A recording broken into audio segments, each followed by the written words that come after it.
vamos a trabajar es el primer capítulo de Helio Gallardo, que nos presenta una aproximación, la primera aproximación del análisis de coyuntura hacia lo político. Dentro de este texto vamos a revisar ya algunos conceptos y definiciones que son claves. Entonces el autor nos va a plantear una definición de coyuntura, análisis de coyuntura, ¿no? ¿Cuáles son los objetivos o hacia dónde se enfoca o debe enfocarse un análisis de coyuntura? Pongamos atención, por favor. Si tenemos preguntas o inquietudes, las dejamos al final de la exposición para plantearlas al compañero. Y luego se puede esto abrir también a un diálogo en el que podemos interactuar absolutamente todas y todos. ¿De acuerdo? Listo. Entonces empecemos, por favor.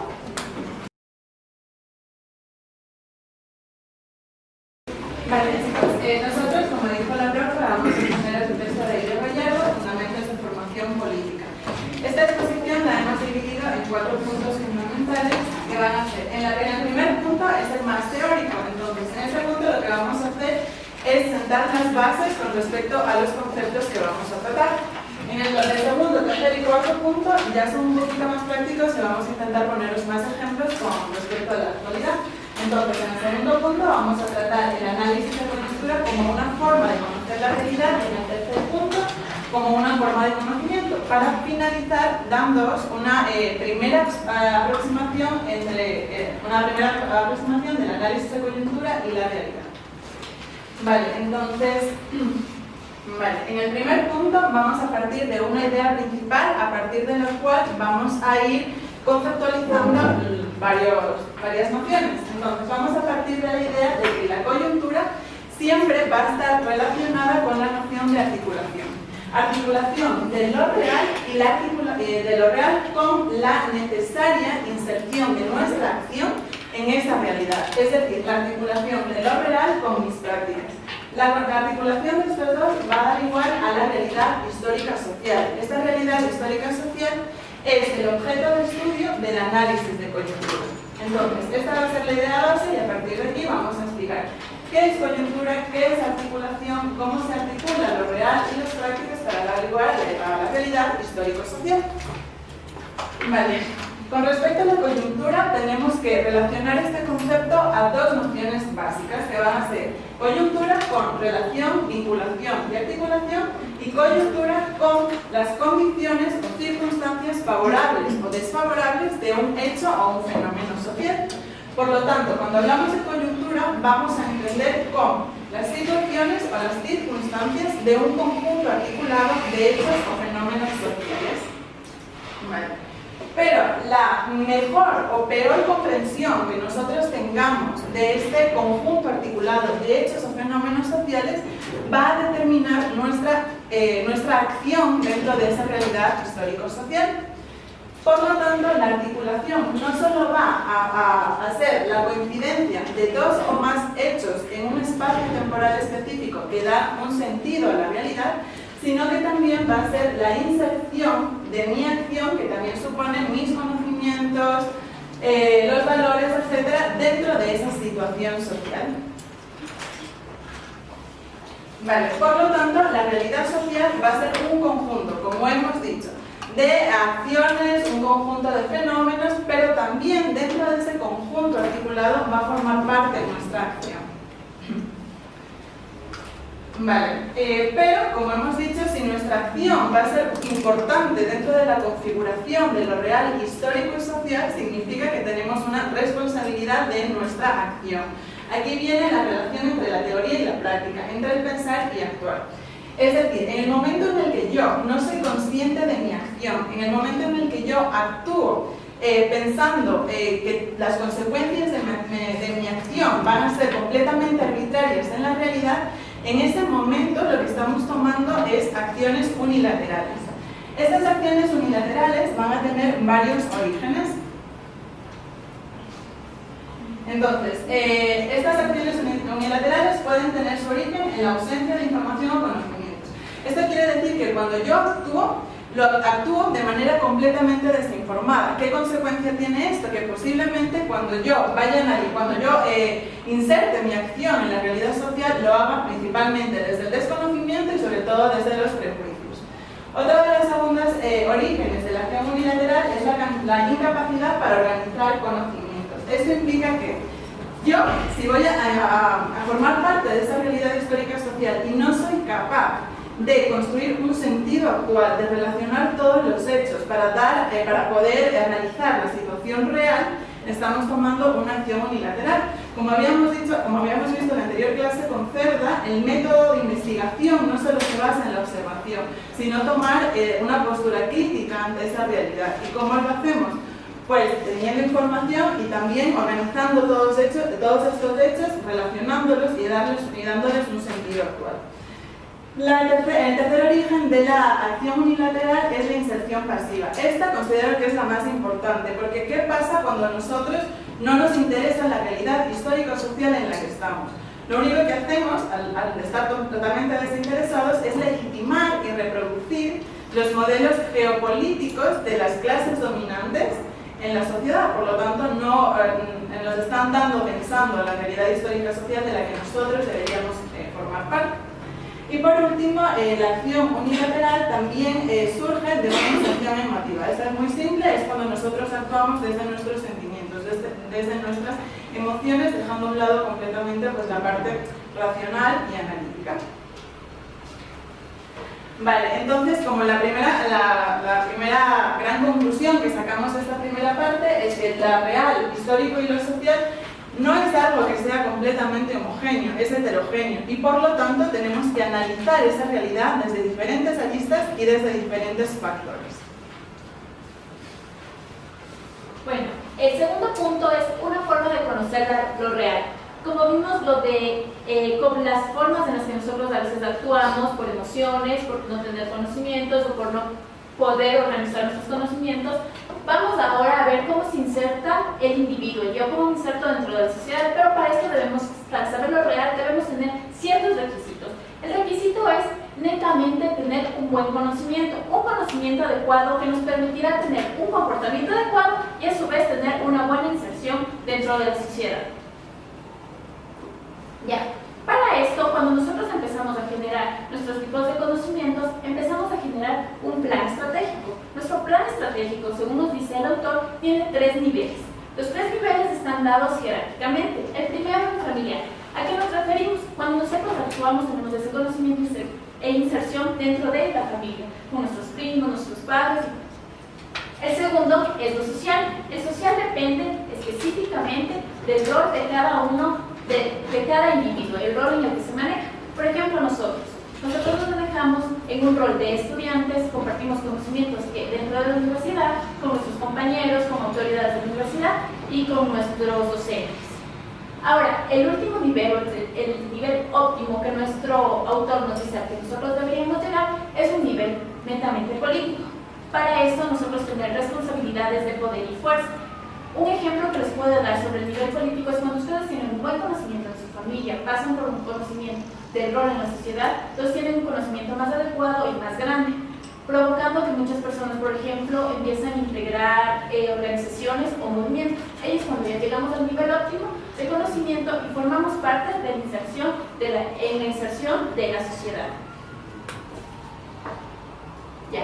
Para eso nos vamos a remitir un poco porque prácticamente qué es lo que nos dice que debemos tener un conocimiento para poder nosotros ser parte de la inserción y tener un buen comportamiento. El conocimiento, como nos decía Hugo Cerda, él se basaba en la investigación histórica, en la cual nosotros teníamos que realizar una concepción investigativa desde los principios que parten del conocimiento de las cosas y de los fenómenos en su desarrollo y formación, esto anexado al contexto histórico en el que se realiza. Y como él nos recordaba, tenemos 2 tipos de historias, la oficial y lo real. Lo oficial, como nos hemos dado desde los héroes, desde lo que siempre hemos aprendido, mientras que la historia real es como una historia alternativa de lo que se esconde. Entonces, nosotros al tener un buen manejo de estas investigaciones históricas, vamos a tener nuevamente un conocimiento adecuado para tener un comportamiento adecuado y una buena inserción en la sociedad. Volviendo a replicar lo que ya hablábamos antes, que era el pensar y actuar. Como punto 3 tenemos el análisis de coyuntura, que es una forma de conocimiento. Hasta el momento nos hemos centrado más en las aristas y en lo que tiene que ver con lo real. Para ya entrar en el campo de un análisis coyuntural, es importante estudiar el problema desde el principio, desde dónde se originó. Para poder realizar este análisis nos van a brindar varios conceptos. Para tener un poco más claro, ustedes nosotros que hemos estado haciendo el análisis de los periódicos, hemos de haber encontrado que el presidente Moreno está involucrado en los SINA Papers. Pero para tener en claro sobre qué se trata esta noticia, qué tienen que ver los SINA Papers, no hay que quedarnos solo desde ahí, hay que retroceder hasta atrás. Desde que se creó los paraísos fiscales offshore, desde el principal involucrado en esto es el señor Assange. Entonces hay que estudiar esta problemática desde el inicio, porque si lo realizamos desde ahorita, desde lo que está actual de los SINA Papers, va a ser muy complicado entender todo el conflicto. Ya, entonces podemos decir que el análisis de coyuntura va a ser un tipo, o intenta ser un tipo de conocimiento. Pero ¿qué entendemos por conocimiento? El conocimiento es prácticamente lo que lo adaptamos de forma empírica. El conocimiento se nos da ya sea desde la familia, desde la escuela, desde la religión. Desde todos estos campos nos van a insertar la información. Entonces, cuando nosotros adquirimos esa información, lo hacemos, pensamos que es conocimiento, pero no es así. Aquí entra otro campo que es el reconocimiento. ¿Qué es el reconocimiento? Entonces, como reconocimiento tenemos que es una representación de lo real, solo es una representación. Para llegar al conocimiento tenemos que analizar, criticar todo lo que se nos hace a nosotros como real. Para que tengan un poco más claro, vamos a insertarnos en un ejemplo en el que todos estamos inmersos, el sistema capitalista. Entonces, nosotros vemos como real el empresario, el trabajador, el comprador, la oferta, la demanda. Nosotros eso lo vemos como que es real. Pero no podemos tomar, lo vemos esto como real. En cambio, mediante el conocimiento, cuando ya nos aporten los diferentes conceptos, vamos a ser capaces de acercarnos a lo complejo que es lo real. Entonces, ya cuando nos brindamos, nos educamos de los diferentes conceptos que nos va a brindar el análisis de la coyuntura, podemos ya tener nuestro propio juicio, tener nuestra visión en frente a lo que estamos inmersos. Ahí nos vamos a dar cuenta que no es tan natural esto de empleador, sino que es algo que se ha venido forjando durante años y que prácticamente estamos involucrados, que estamos destinados a formar parte de este sistema.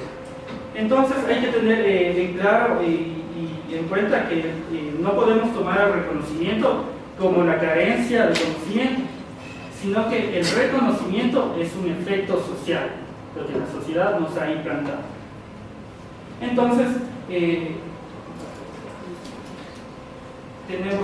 tenemos que la sociedad tiene como predominio el reconocimiento sobre el conocimiento.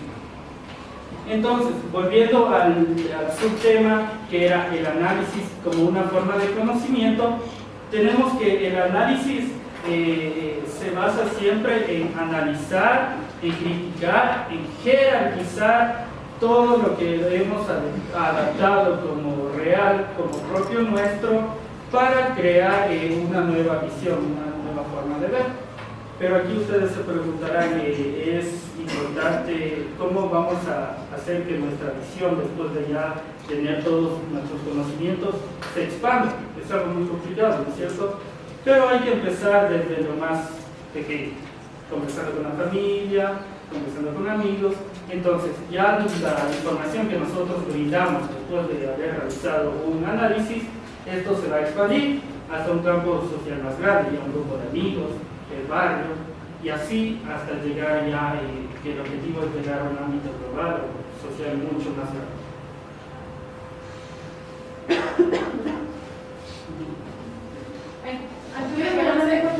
Antes de que avance, solamente hacer una aclaración. A mí no me quedó tan claro lo que dijo Kevin alrededor del conocimiento y del reconocimiento. Quiero aclarar esta idea porque nos vamos a confundir. El conocimiento tiene que ver con procesos intelectuales y mentales un poco más complejos. Es decir, lo que plantea Elio Gallardo es que nosotros conocemos a través del trabajo intelectual cuando nos enfrentamos a conceptos, categorías, definiciones, con una matriz teórica, ¿ya? Entonces, lo que nosotros obtenemos así de primera mano y de forma empírica es el reconocimiento, ¿sí? No es el conocimiento, ahí se confundió un poquito, ¿ya? Entonces, el reconocimiento es de esa idea, dice, es de esa reconstrucción ficticia de lo que creemos que es real, que se nos presenta de manera inmediata, ¿ya? Entonces, ahí sí entra en juego nuestros sentidos y nosotros conocemos, nosotros nos acercamos a la realidad a través de nuestros sentidos y la podemos apreciar de forma empírica, ¿de acuerdo? Todos los fenómenos sociales los reconocemos de forma empírica a través de los sentidos. Entonces, ahí sí la familia o la sociedad nos dotan de esta información que puede ser en muchos de los casos errada. Es decir, el reconocimiento es esa reconstrucción ficticia o esa imagen irreal de lo que pensamos que es real. Y entonces ahí sí retomo el ejemplo que había puesto Kevin. Cuando nosotros estamos en el sistema capitalista o nacemos en este sistema y nos desarrollamos, nacemos o vamos creciendo con la idea de que ser pobre es natural. Si naciste pobre, vas a vivir como pobre y te vas a morir siendo pobre, porque el sistema nos coloca esa idea o esa noción, ¿no es cierto?, de que no podemos movilizarnos socialmente y que además de esa condición socioeconómica va a determinar todas nuestras prácticas y nuestra vida realmente. No es tan lejana a la realidad, pero no es tan lejana porque el sistema como impone esa idea y nosotros la asumimos como real, la naturalizamos, la seguimos reproduciendo. Entonces, esa es una lectura ficticia de la realidad, ¿no es cierto? El sistema no nos explica que ese sistema jerárquico o estructurado tiene que ver con unas condiciones de explotación básicas, en las que la élite acumula el capital y mantiene sus privilegios para quedarse arriba de la pirámide. Y que por eso el sistema de explotación nos va a mantener siempre abajo y nos va a oprimir. Nos va a frenar el acceso a la educación, nos va a eliminar o nos va a frenar el acceso a la salud. Como tenemos todo eso frenado también, entonces somos obreros, nos empuja a unos trabajos precarizados, a unos sueldos miserables. Como tenemos un salario precario, no tenemos salud, no nos podemos educar, vamos a reproducir y a pensar que sí es cierto. Entonces, como nacimos pobres, pobrecitos somos, no vamos a poder movilizarnos socialmente porque incluso no tenemos las capacidades intelectuales para poder movilizarnos. Todas esas ideas son imaginarias, es decir, no son la realidad. Se pueden cristalizar en realidad cuando el sistema nos las repite constantemente, nosotros naturalizamos y desde ese lugar de enunciación también pensamos que eso es natural. Entonces, como el pobre nació pobre, vivió pobre y tiene que morir pobre, y toda la familia, toda la prole y la descendencia va a ser pobre, ¿ya? Si reproducimos esa idea y esa noción, estamos fortaleciendo esa estructura jerárquica del capitalismo, ¿ya? Pero cuando tratamos de cambiarla y de modificarla, le estamos poniendo en crisis y en tensión, y ese es el objetivo, ponerla en crisis. Por eso dice el autor, es necesario acercarnos a la realidad en un primer momento desde el reconocimiento, pero en un segundo momento necesitamos acercarnos a esa realidad con conceptos, con categorías para poder entender cómo está estructurada. ¿De acuerdo? Bien. Siga, por favor. En el cuarto punto vamos a hablar del análisis de coyuntura y realidad de la primera aproximación. Lo primero que tenemos que comprender, como ya les explico a mis compañeros, es que el análisis de coyuntura es un primer diagnóstico del histórico-cultural, del histórico-social. Como nosotros adquirimos esta información del histórico social, aunque parezca amplia, es a través del conocimiento, un conocimiento detallado y determinado de lo que nosotros queramos investigar. Vamos a conocer elementos esenciales, elementos importantes y relevantes en repositorios digitales, en periódicos, en bibliotecas, en donde nosotros busquemos, vamos a encontrar la información relevante del acontecimiento, de los elementos del histórico social. Ya. Hay que entender que existen dos premisas esenciales para entender el análisis de coyuntura. Primero es que la realidad histórico-social es compleja, al menos si nos enfocamos aquí en el contexto ecuatoriano, es súper larga el contexto histórico-social, pero es posible conocer a través, es posible entenderlo a través del conocimiento, y que ese conocimiento le permite a una fuerza social o a un movimiento social poder insertarse en la misma, poder insertarse en la situación histórico-social. Ya. Ahora, existen tres elementos esenciales para ir comprendiendo el análisis de coyuntura, o sea, para comprender qué elementos son los esenciales que se debe estudiar, porque puede que para uno sea más relevante estudiar cierto punto de la historia y para otros tal vez otro punto. Entonces existen tres elementos esenciales y hay que comprender que el objeto central del análisis de coyuntura es la fuerza social, es el movimiento social para el que nosotros vamos a investigar, desde donde nosotros vamos a investigar el contexto histórico-social. Y lo que quiere la fuerza social es entender el espacio de la política y lo político. Por eso aquí les puse la foto de los, por ejemplo, los forajidos y los alfaros de Caracas. Nosotros vamos a entender este contexto histórico-social de lo que pasó aquí en los forajidos, pero no vamos a estudiar simplemente un elemento, no se estudia uno por uno, no vamos a estudiar un personaje por un personaje, sino todo lo que complete la fuerza social o el movimiento, al igual que con los alfaros de Caracas. Aquí tenemos. Ahora, nosotros que también tenemos que comprender es que para nosotros realizar un análisis de coyuntura existen dos maneras de verlo: el afán conservador o el análisis de coyuntura revolucionaria. Como ya es de conocimiento de todos, es claro que los medios de comunicación tienen una posición clara. Van a contarnos las noticias o los hechos desde su punto de vista. Aquí les puse dos ejemplos, tenemos la Telesur y CNN. Cada uno nos va a contar la misma noticia de maneras diferentes, con diferentes perspectivas. Nosotros tenemos que buscar un punto equilibrado. O sea, nosotros tenemos que, lo que se dice en el texto es que lo que nosotros vamos a realizar en esta materia es un análisis de coyuntura revolucionario. ¿Qué es lo que vamos a hacer con eso? Es tratar de mirar de manera diferente el análisis de coyuntura para permitirle a los movimientos sociales un entendimiento más amplio de lo que está sucediendo en el contexto histórico-social o en estos momentos. Como les había mencionado la profe, que nosotros vamos, lo que se reproduce, que se dice que el pobre es pobre porque quiere, y encontramos noticias porque los medios nos repiten eso. Pero el análisis de coyuntura revolucionaria que nosotros estamos realizando es para analizarlo de otra manera y permitir al movimiento social comprender las cosas de otra manera y hacer inversiones. Aquí les puse esta imagen del grito de la memoria de Pavel Legues, que no se ve muy bien, pero es una recopilación de más o menos de todo el contexto histórico-social que está en el Ecuador. Este contexto histórico-social del Ecuador, que recopila la historia de varios años, nosotros podemos comprenderle de la manera en la que nos dice el afán conservador o desde el análisis de coyuntura revolucionaria. Nosotros tenemos que tomar una posición. Aquí, por ejemplo, les puse otro, el evento del 30S, para hablar de otro elemento importante del histórico-social del Ecuador, con datos de comercio, que nos va contando cronológicamente qué es lo que sucedió. Y aquí tenemos otro que es de los cuatro pelagatos, que es me parece que es un portal digital que hace mucha crítica. Aquí está Prohibido olvidar el 30S, que describe la historia como que el presidente Rafael Correa nos obliga a que no nos olvidemos de esta situación.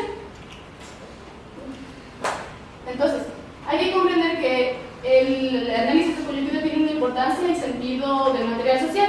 Y lo importante del sentido material social son dos factores, los estructurales y los situacionales.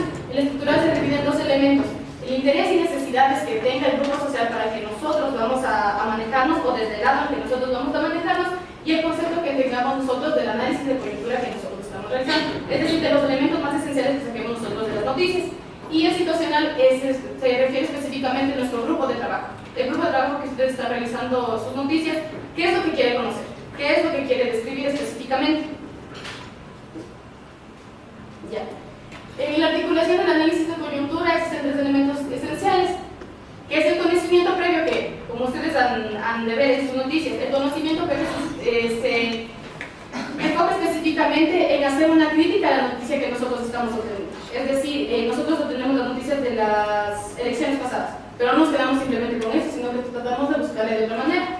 Ahí viene el segundo paso, que es previsión, que es lo que nosotros tratamos de conseguir con esta información. ¿Qué es lo que nosotros queremos obtener de esa información y hacia dónde queremos llegar? Y la posición propia habla del grupo. ¿Qué es lo que quiere el grupo entender con esa noticia? Aquí tenemos como última foto, por ejemplo, lo que yo les decía, es que el análisis de coyuntura es un análisis de la situación actual, comprendiendo los elementos históricos sociales para ayudar a la fuerza social o al movimiento social a que se inmersa en el contexto en el que nosotros estamos y que tenga un análisis de coyuntura que les permita hacer un cambio real. Aquí tenemos, por ejemplo, la marcha feminista que se llama Marea Verde. Y lo que me gustó mucho de la noticia es que esta parte aquí que dice, cada día se suman más a la lucha de la libertad de decisión. Es decir, que si nosotros simplemente contamos lo del aborto, lo contamos simplemente desde un lado, por ejemplo de los provincias, no vamos a comprenderlo de otra manera si nosotros no hacemos el análisis desde el otro lado, que ha permitido que se haga el análisis de otro lado, que la gente pueda hacer un análisis de coyuntura muchísimo más amplio y le permite a su vez que estén inmersos y que se unan a las luchas del movimiento. No sé si tenéis, bueno, esto era lo que había mencionado Kevin antes de los INA Papers, de ir analizando cada uno de los elementos para poder comprender la realidad actual. No sé si tú quieres. Solo acotar una cosa, que no son pro vida, son antiderechos. Decirles pro vida es un eufemismo ahí bien absurdo, porque pensaríamos que están defendiendo la vida y no están defendiendo la vida, ¿no? Son antiderechos, realmente. Bueno, esa ha sido la exposición, no sé si tenéis alguna pregunta. Bueno, chicos, o sea, lo que ustedes pueden darse cuenta específicamente, como dijo Kevin, cuál es la noticia, o sea, lo relevante de la semana que le mencionó él, de los INA Papers. Ya, pero ¿qué podemos ver aquí? Una cronología, el contexto histórico-social, que se vino dando desde 2012 hasta el día de hoy. Porque también pensaríamos que el caso de INA Papers es aquí, puntual, de ahora, pero no, esto ya viene de años atrás. Entonces es entender el pasado para comprender la historia de la sociedad.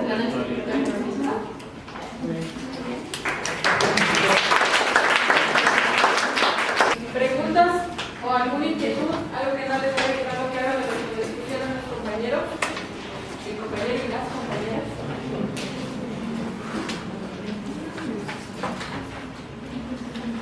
Claridad absoluta. No estaba tan difícil, ¿no? Bueno, solamente reforzar entonces si no tienen preguntas o inquietudes respecto a la exposición. Sí, profe, yo el reconocimiento todavía no me quedó muy claro, tal vez algún otro ejemplo de reconocimiento. Ya. En la coyuntura actual, a partir, ¿cómo podríamos describir la coyuntura actual? Ya en función de lo que ustedes han ido observando estos días. ¿Qué piensan, cuáles piensan que serían los problemas o las articulaciones? O solo alguna expresión, así, muy rápida, ¿cómo definirían la coyuntura actual? Como un rendimiento hacia la empresa pública, privada. ¿Cómo? Una sumisión a la empresa privada. Ya. Corrupción. ¿Cómo qué? Corrupción había en los últimos días. Como opción. Corrupción, ya.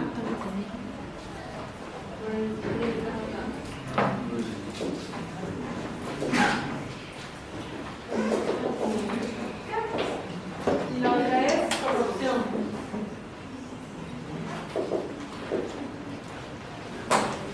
¿Qué más? Lucha de fuerzas políticas. ¿Quién dijo eso? Los fines individuales o del partido que les lleva a ese lugar de mando, de autoridad, es corrupción. Corrupción es hacerse de la vista gorda ante las prácticas, y no desde un sentido moral, sino desde la normativa, ¿no?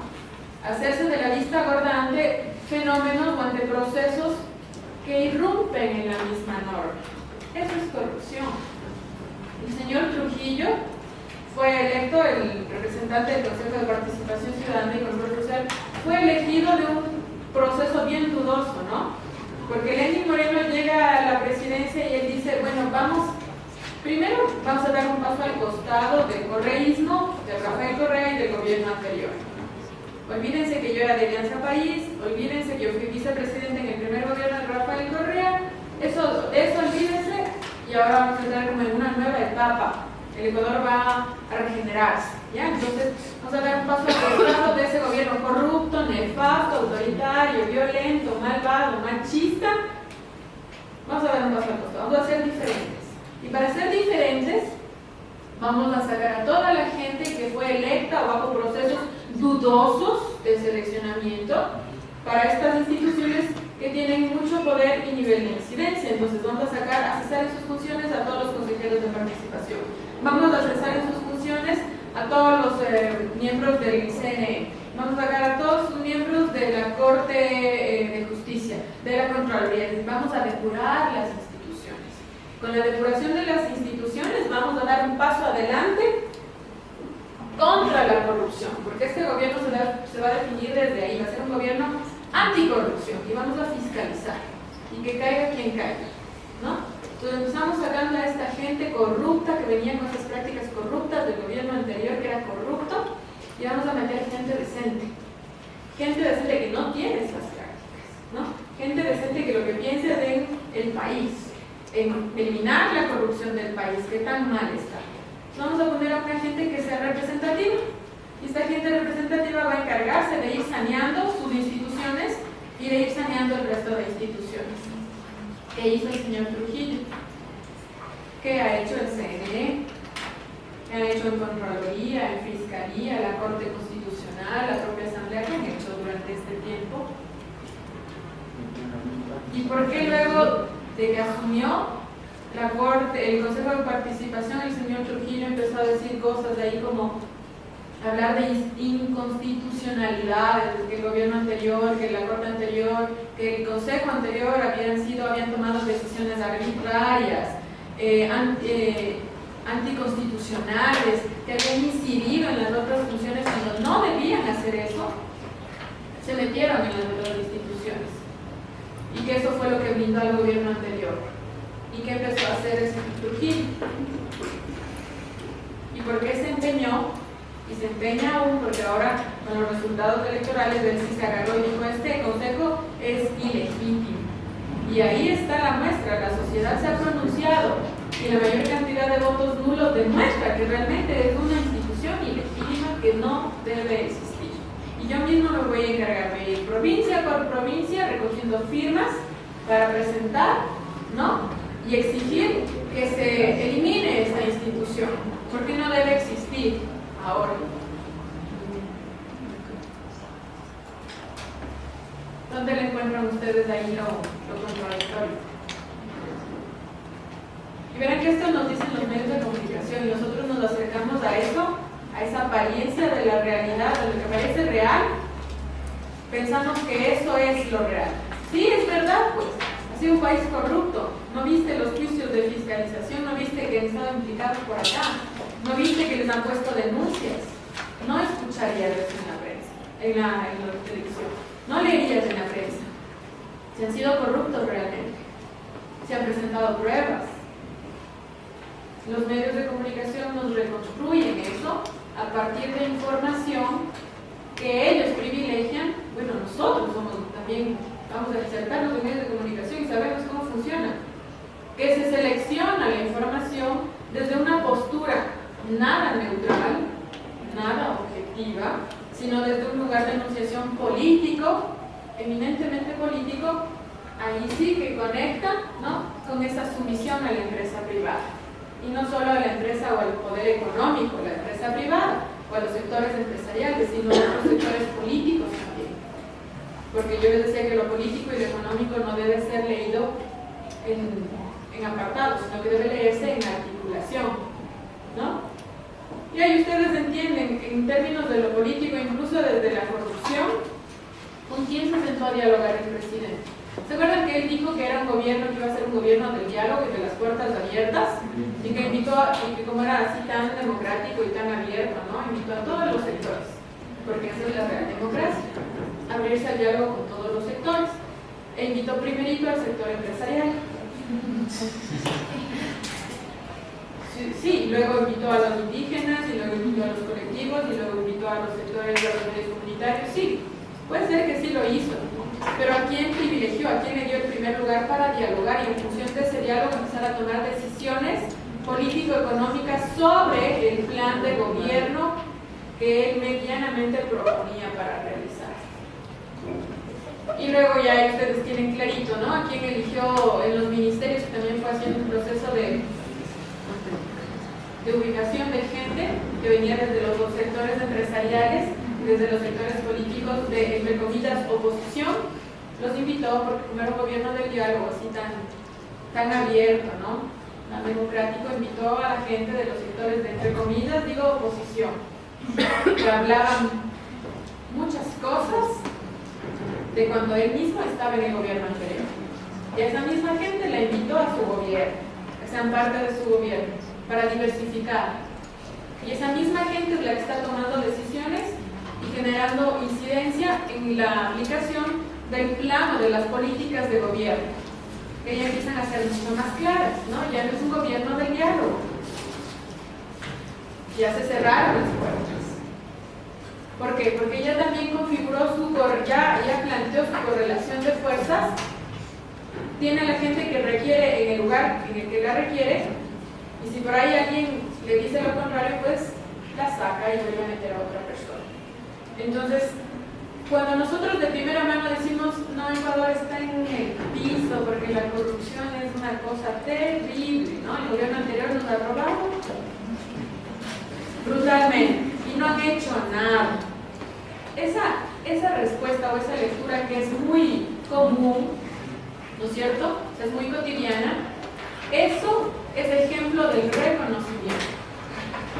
Pero cuando nosotros empezamos a observar un poquito más allá y empezamos a cuestionarnos, a ver, pero el gobierno anterior fue corrupto, eso es evidente.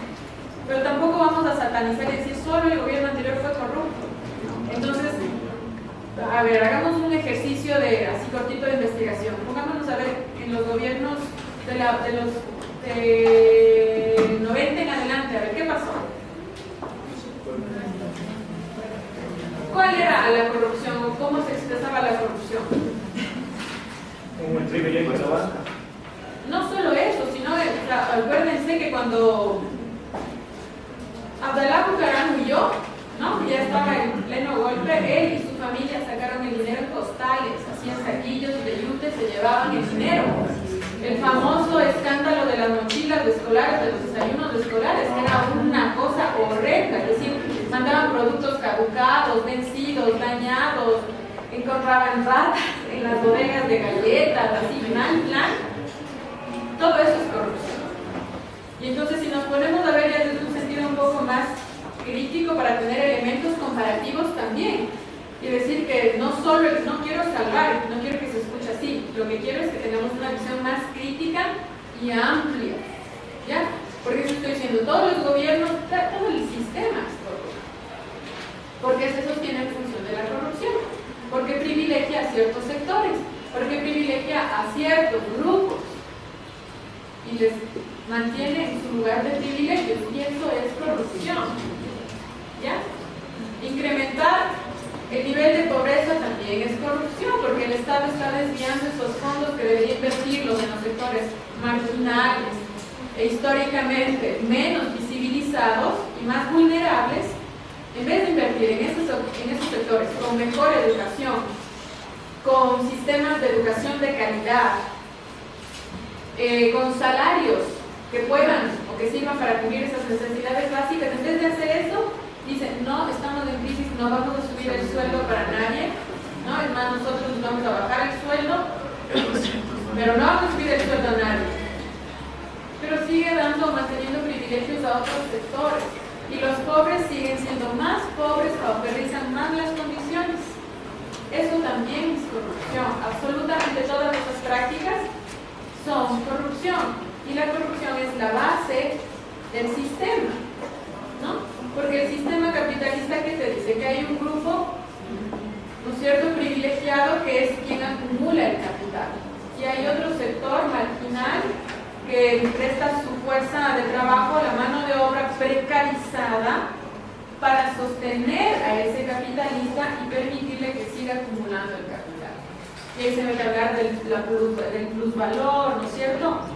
Y entonces nos hacen trabajar 10 horas o 12 horas y nos pagan solo 8. Las otras 2 o 4 horas que trabajamos y que no nos pagaron es la plusvalía con la que se queda el capitalista o el dueño de la empresa o el dueño del medio o el dueño de donde sea que estemos trabajando.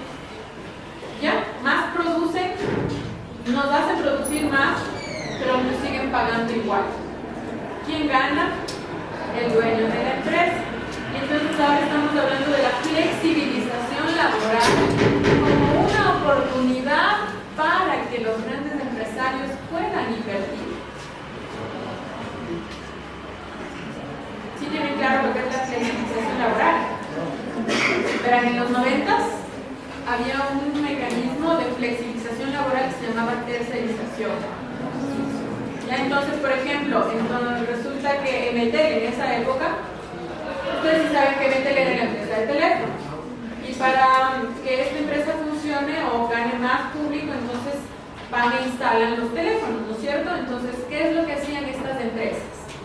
Para no pagar réditos como beneficios laborales, ¿no? Cobertura de salud, de aseguramiento social, lo que hacían es, necesitamos trabajadores y les vamos a pagar por horas, o les vamos a pagar por órdenes de trabajo, que es lo mismo como por hora, ¿no?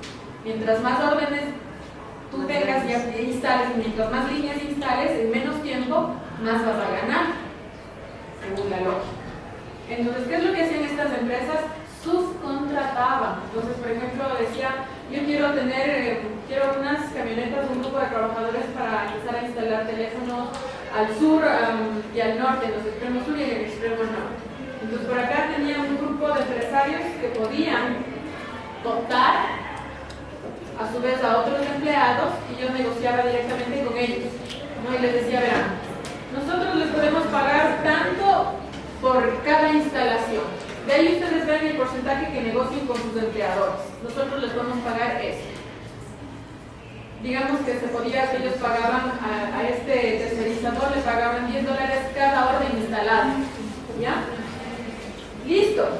Entonces, este grupo de empleadores optaba más gente que necesitaba trabajar y nos decía, bueno, les podemos pagar $5 por cada orden instalada. ¿Les sirve o no les sirve? Porque igual tenemos un montón de gente esperando.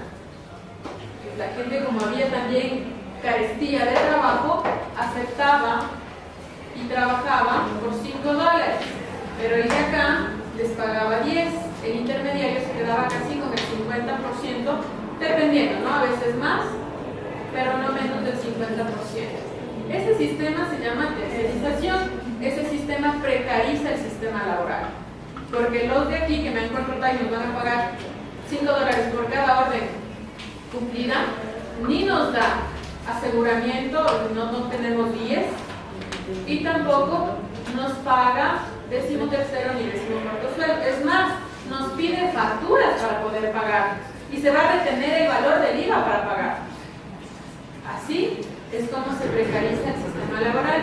Y los empresarios privados lo que están proponiendo es que regresemos a ese mecanismo de flexibilización laboral, para que la gente trabaje las horas que pueda. No importa que tenga que estar aquí 8 horas, ¿no? Puede trabajar 6, 4, las que pueda, se las podemos pagar. Pero el fondo, el trasfondo de esta medida es regresar a ese mecanismo nuevamente.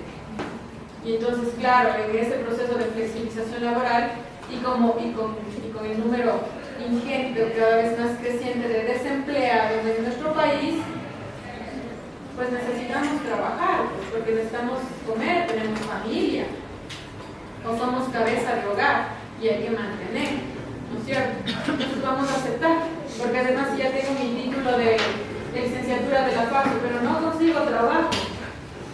No hay trabajo en los medios de comunicación, no consigo trabajo. ¿Qué voy a hacer?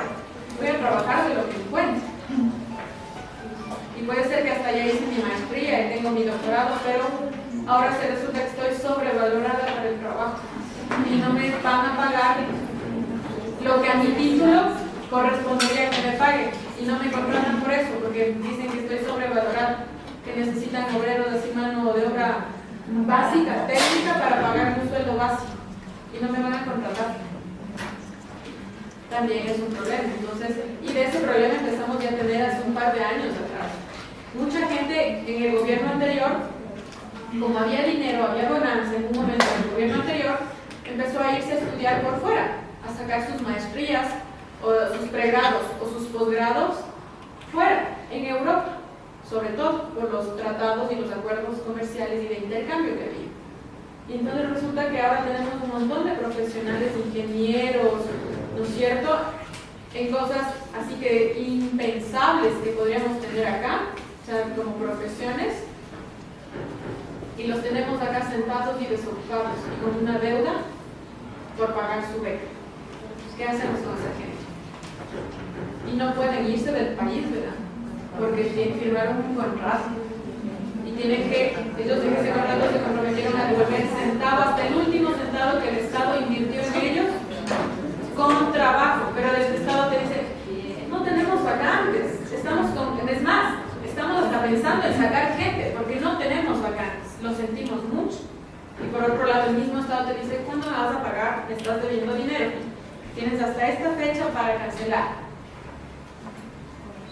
Y entonces todo es contradictorio. Y todo eso, por favor, todo eso es parte de ese sistema de corrupción que está impregnado. Así es como la columna vertebral del sistema y del modo de producción capitalista. ¿Ya? Y de esa forma, entonces, el Estado también nos dice, bajo eufemismos, bajo así cosas que no son ciertas, nos dice que va a mejorar el empleo, que la salud va a ser mejor, que va a haber mayor educación. Hablan de que van a crear un número así de 3 cifras, o sea, 100 y pico de universidades. Entonces, eso es lo que dijo este señor que quiere crear más universidades. ¿Con qué plata? No sabemos. ¿Dónde? Tampoco. Pero a las universidades públicas, por ejemplo, se nos ha reducido el presupuesto y quiere más universidades públicas. Listo. Entonces ahí tienes un sentido de contradicción grande, ¿no? Pero claro, a simple vista o desde la lectura más común y cotidiana, más cercana, entonces podemos creernos que la situación del país está bien. No pasa, aquí no pasa es nada, todo está bien. La población está contenta, no pasa nada. Los universitarios nos han quejado porque les redujimos el presupuesto, ya hablamos con los rectores, ya comprometimos ciertas cosas, listo. Con el sector empresarial estamos súper bien, porque están muy contentos con lo que estamos haciendo. Además vamos a poner en plan todo un proceso, ¿no?, de reajuste económico, con unas medidas económicas que son necesarias, no se olviden que es por nuestro bien como sociedad. Para que no caigamos en la crisis nuevamente del 99, vamos a tener que reducir un poco los cinturones, ¿no?, y hay que ponerse la camiseta para sostenernos, para que nuestro nivel económico vuelva a restablecerse. Y como no podemos hacer esto solamente con las medidas internas, pues vamos a pedir préstamos. ¿Qué vamos a comprometer? Ya ni siquiera sabemos, ¿no? Porque hemos comprometido hasta el apetito. Hemos comprometido minería, pozos petroleros, ¿no? Cada vez ahora, y ahora con el tema de Quinzacocha están fregados, pues porque el ministro ahora está jodido porque la población dijo que no querían consulta popular para ratificar su decisión, ahí está. Ahora, ¿cómo lo van a hacer? No sé, puede ser que en algún momento digan que eso era ilegítimo, que se falseó o por último, se pasan por encima, no les importa. Quien tiene el poder va a ejercer su poder aun cuando chillemos, gritemos, estemos ahí con pancartas, nos amarremos a huelga de hambre, igual le vale. Porque el argumento es que el Estado necesita esos recursos. ¿Ya? ¿Qué es lo que pasó con el Yasuní? ¿Se acuerdan? Gastamos mucho dinero en una campaña mundial para pedir a gente del mundo que por favor se nos duelan, así ambientalistas, empresas, países, y que nos den un dinero mensual. Y eso se sostuvo un tiempo muy cortito, muy cortito. Y como no, es decir, no era viable esto, también el Estado dijo, verán que hicimos lo posible por no entrar a Yasuní, que les quede constancia, que hicimos campañas, que nos negamos, así que nos resistimos hasta el último momento. Pero como realmente ustedes saben que necesitamos dinero para pagar a nuestros empleadores, para no despedir gente, para que puedan seguir accediendo a la educación pública, para que sigan teniendo ese alto nivel de salud pública, ¿no? Porque si ven que ahora tenemos más médicos, y entonces todo ha mejorado. Y para mantener esa mejoría, vamos a tener que entrar a explotar a Yasuní. Pero va a ser algo suave, no vamos a dañar el medio ambiente. No vayan a pensar eso. Pero entraron. Habían entrado antes de decirnos que habían entrado incluso.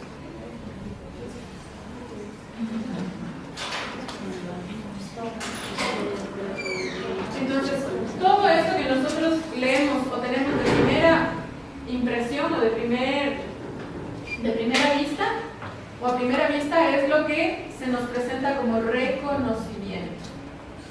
¿Ya? Ahora lo que dice el autor es, hay que construir conocimiento.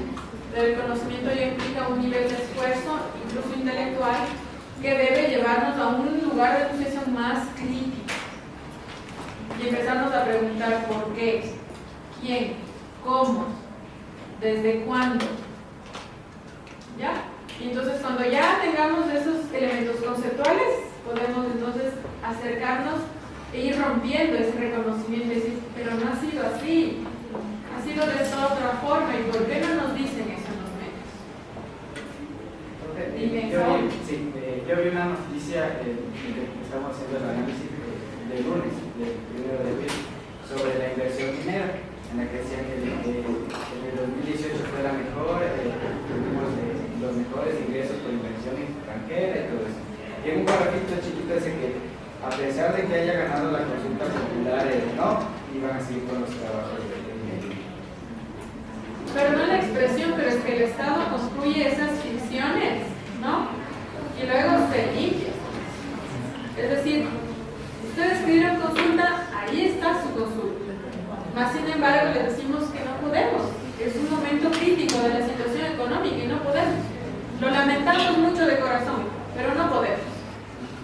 Y tenemos que continuar con los trabajos. Además, solamente para que tengan en cuenta que ya habíamos comprometido esos campos, ¿no? Porque ya tuvimos que pedir prestado dinero acá, ya lo habíamos comprometido y con eso contábamos para el plan económico de este año. Y si ustedes se sostienen o se mantienen en que dejemos esto ahí, pues vamos a tener que reducir más de lo que ya redujimos, vamos a tener que reducir más presupuesto para estos sectores. ¿Están de acuerdo que se reduzcan estos sectores y siempre nos meten la idea, ¿no? De lo social, la salud, la educación? Siempre por ahí se van a meter, porque es el punto delgado y crítico. Entonces van a decir, no, pues, pero es que nos van a quitar la educación, nos van a reducir y... Bueno, entre nomás, en el mejor de los casos. Porque si no pueden hacer a través del diálogo, luego van desde la fuerza física, ¿no? Y desde la violencia real y material. Empiezan a meter militares, empiezan a militarizar las zonas. La gente, por supuesto, se pronuncia en contra, entonces dicen que son unos rebeldes, ¿no? Que quieren sabotearle al Estado, han sido terroristas, es más, han sido vinculados a estos grupos, ¿no? Peligrosos, terroristas, han estado dialogando con FARC, con esta gente de acá. Tuvimos que utilizar la fuerza física, progresivamente. Y si nos agreden, pues también vamos a tener que responder de esa forma. Hay muchos mecanismos que utiliza el Estado para sostener sus decisiones. Y el tema de las consultas populares, compas, es algo de mucha ficción, ¿no? Entonces, para hacernos creer que nos están preguntando, pero cuando no obtienen los resultados que ellos buscaban, igual van a entrar y van a arremeter y van a aplicar sus políticas. Si no lo logran por las buenas, lo van a hacer por las malas. Y por las malas, ya hemos visto que quienes sufren más es la propia sociedad, ¿no? Porque nos empiezan a enfrentar entre nosotros, entre sociedad civil. Y claro, luego utilizan también la estrategia de polarizar a la sociedad. Entonces, la gente de allá que se pronunció ahora en la consulta y que dijo no queremos minería, verán, pondrán atención. En los subsiguientes días o semanas o meses van a empezar a decir que ellos son unos radicales, son unos rebeldes, que están atentando, que empiezan a, puede ser que empecemos a tener atentados contra militares, bombas, explosiones o lo que fuese, o enfrentamientos. Gente que va a salir, como ya va a ser más público, que ellos van a seguir con los trabajos, ¿no? Entonces la gente que vive ahí va a ver que siguen con los trabajos y evidentemente van a protestar, pues van a llamar a los medios, van a quitarse y en esos enfrentamientos debe haber incidentes, cuerpo a cuerpo. Y entonces no se olviden cómo se reconstruyen estos escenarios desde ahí, ¿no? Desde el reconocimiento, que es lo que nos plantean. Incluso yo les había dicho que el Estado, de la mano de los medios de comunicación, reconstruyen escenarios. Incluso escenarios que no estaban dados, porque no había las condiciones, ellos los pueden recrear. Quiere decir que ya se estaba justamente construyendo ese discurso de polarización, porque justamente lo que leí en una noticia es de que en todo este proceso de las campañas de Sino, que había una población de que estaba a favor porque esta población era que trabajaba con esta empresa y fueron migrantes. Había un caso de que se fue un migrante y ahora está trabajando aquí en Ecuador de nuevo con su familia. Y le estás quitando la oportunidad a ese migrante que regresó, que le dio la oportunidad del país y que regresó, le estás quitando ahora la oportunidad y le estás diciendo que se vuelva a ir. Es el discurso, nos enfrenta entre sociedad civil. Y es mejor, ¿no? Porque ahí no hay la mano del Estado, aparentemente. Profe, sí tiene razón en ese sentido, porque yo en las vacaciones que pasó me fui a Sarum y claro, o sea, la gente hacía la promoción de que sí, que ya rellenaron porque el hueco que estaba ahí en Sarum era tremendo, o sea, ni siquiera podían pasar los autos porque era súper peligroso. Entonces hicieron la propaganda de que ya hicieron el relleno y lo que, o sea, contrapusieron era de que ellos hicieron una plaza para el mercado. Entonces el mercado está en este lado de acá y les dieron más espacio supuestamente al mercado, pero la gente que vive alrededor se da cuenta de que no es así, solo es una pantalla más. Sí, pero insisto, no nos quedemos con lo que dicen los medios, no nos quedemos con esa primera impresión, ¿sí? Porque cuando nos quedamos con esa primera impresión, luego vamos a ubicarnos en esa acción unilateral y vamos a accionar así desde el inconsciente, ¿no? Desde el reconocimiento, e incluso lo más peligroso es que podemos terminar quedándonos del lado del grupo que oprime. ¿Ya? Y entonces el autor dice, lo que queremos con este análisis o con esta forma, esta perspectiva de hacer análisis de coyuntura, puede ser que esté como un poco desubicado en el tiempo, porque ya no podemos hablar de revolucionario desde la imagen revolucionaria, ¿no es cierto? Porque incluso el concepto se ha ido disgregando y se ha ido carcomiendo, pero pensemos que queremos hacer un análisis de coyuntura crítico en todo caso, ¿ya? No vamos a lograr ser revolucionarios con un sencillo análisis de 3 meses, ¿no? Eso implica un proceso así progresivo de formación, pero al menos concentrémonos en una postura crítica y reflexiva de lo real, de la realidad, identificando esas articulaciones histórico-sociales. No nos quedemos con el fenómeno ahora, sino que vayamos hurgando, es decir, vayamos generando un proceso de historización. Y eso es muy bueno porque incluso les ayuda a construir a ustedes su memoria. Marx, que la historia es dialéctica, ¿no es cierto? Y como es dialéctica, funciona en espiral. Y sigue así, avanza para arriba, ¿no es cierto? Entonces, si avanza y es dialéctica y es en espiral, va a haber momentos en los que para poder avanzar, avanzamos, pero tenemos que regresar otra vez al pasado para poder avanzar. Pero si no poseemos conocimiento, no hay una memoria histórica de lo real, de lo histórico-social, no vamos a poder avanzar, nos vamos a quedar estancados en esos momentos. Y entonces, el Ecuador en toda su historia republicana, lo único que hace es solo cambiar nombres y rostros. El modelo se queda intacto, es decir, se sigue privilegiando a los grupos de élite, ¿no? Y se sigue marginalizando a los ya históricamente marginalizados. Entonces no hay tal cambio cultural.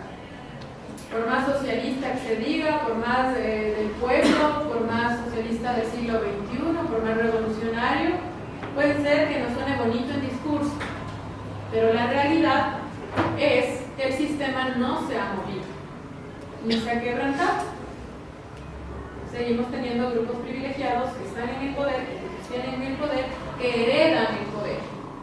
Y también seguimos teniendo unos grupos marginales que siguen marginalizados cada vez más, incluso hasta llevarlos en algún momento a su extinción. Pero tampoco es una extinción radical, porque entonces ya no habría sentido de jerarquías. Y entonces, para que los ricos, la élite, los privilegiados se mantengan en ese lugar, también necesitan otros marginales y marginalizados que sostengan sus privilegios. Por eso generan estas ficciones de que sí podemos, de que sí nos hemos movilizado, de que no estamos mejor. Pero solamente para sostener esa estructura. Y por eso necesitamos leer o acercarnos a eso real, a esa realidad desde unos sentidos más críticos. ¿Sí? Para ser críticos hay que romper con todo lo que habíamos pensado que era natural. Duro es el proceso realmente y no lo van a lograr en 3 meses. Aunque aprueben la asignatura, no lo van a lograr, es un proceso más grande, ¿no? Es un proceso que les tiene que brindar ya un lugar de enunciación más profundo. En algunos casos se decepcionarán completa y radicalmente, querrán acabar, dejarlo ahí, ya no van a querer pensar más, pero lo siento, una vez que se activó el chip de pensar, ya se fue hasta el fin. Ahí sí que lo siento mucho. Pero es necesario. Si no empezamos a pensar ahora, va a ser mucho más complicado. Es más triste vivir en la ignorancia que vivir tristes y deprimidos, pero en la realidad.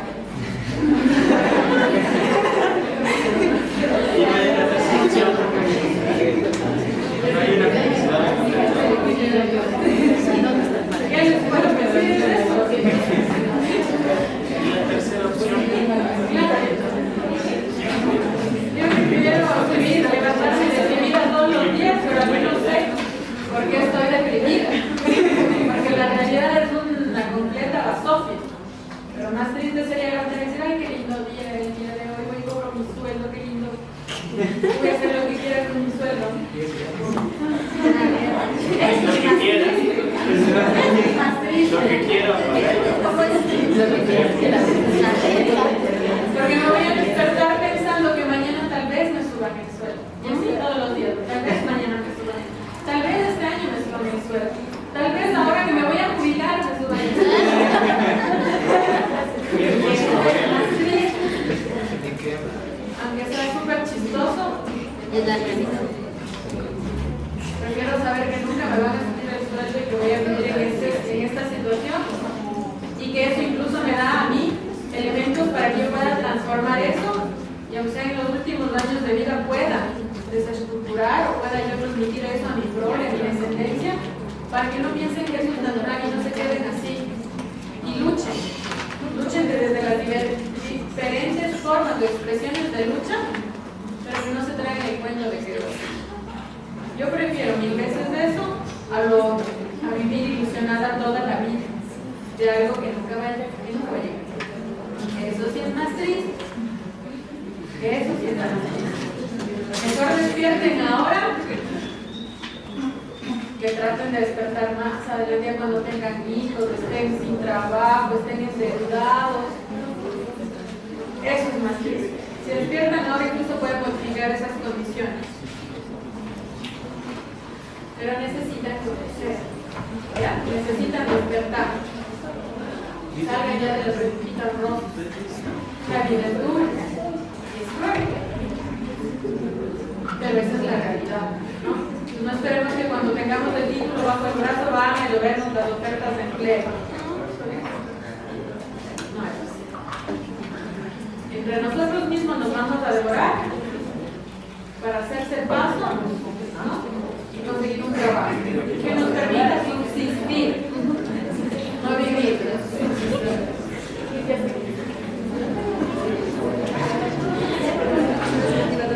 Preguntas. ¿Quedó más claro ahora sí lo que dice el autor respecto de esto del reconocimiento, del conocimiento, de la confluencia de acontecimientos, de lo histórico social? ¿Sí? ¿Tristes? Pero claro,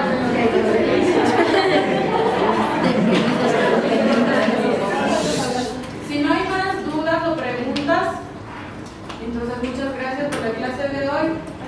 Interesante la exposición de los compañeros y de las compañeras del compañero. Salvo esas acotaciones que hice, es un buen esfuerzo, es un buen primer esfuerzo, ¿ya? Entonces que les sirva de medida para el resto de grupos que de ahí no pueden bajar, de ahí tienen que ir subiendo. ¿De acuerdo? Ya, entonces muchas gracias.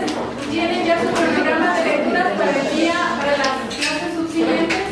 Antes de que se vayan, por favor, me entregan o le recogen las dos compañeras las síntesis que yo me llevo para registrar, revisarlas y espero entregarlas máximo hasta el día lunes para que hagan las correcciones si es que hay que hacerlas y ustedes continúen trabajando. ¿De acuerdo?